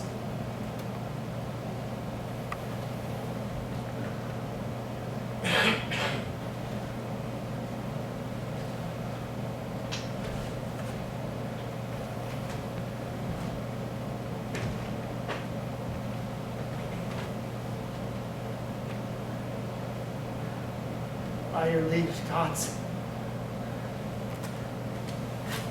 This is a Roman's part. Come. Cassius' dagger. Find Titinius' heart.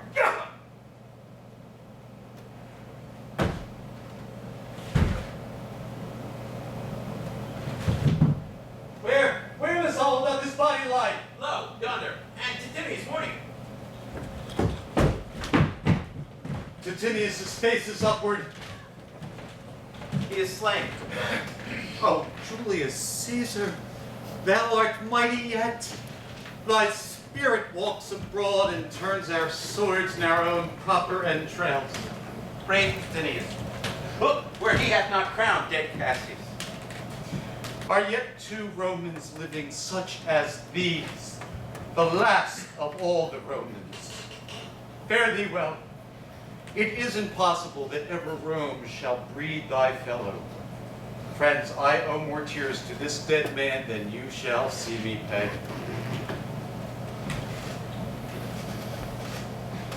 I shall find time, Cassius. I shall find time. Come, therefore. Let us to the field. 'Tis 3 o'clock, and Romans yet ere night. We shall try fortune in a second fight.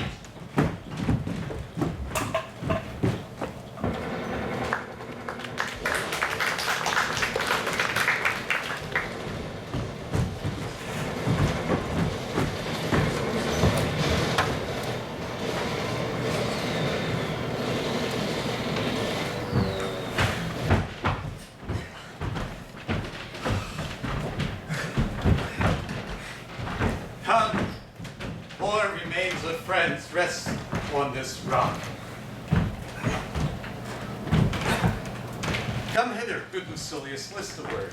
What says my lord? By this, Lucilius.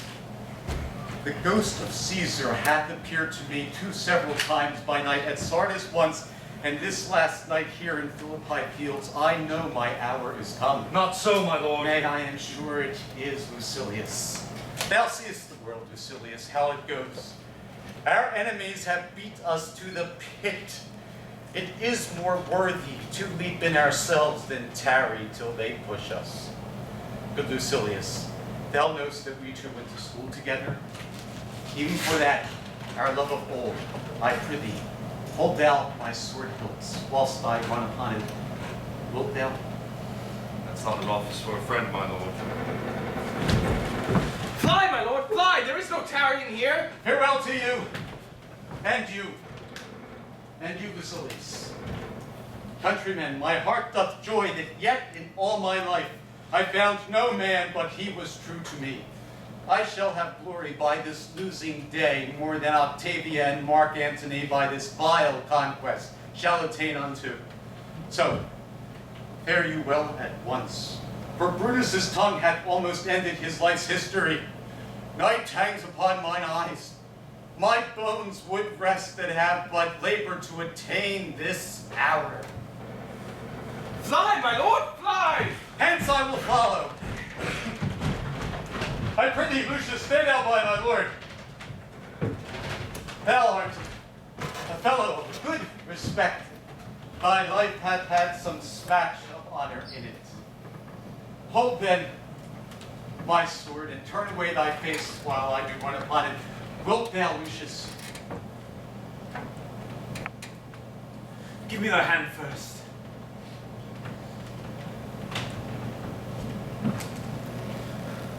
Farewell, my lord. Farewell, good Lucius.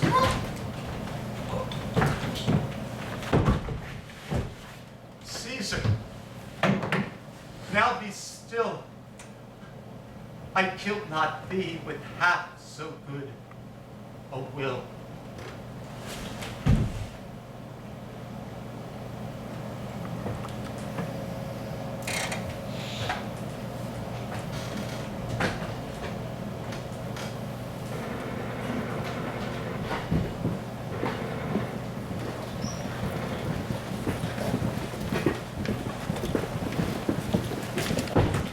What man is that?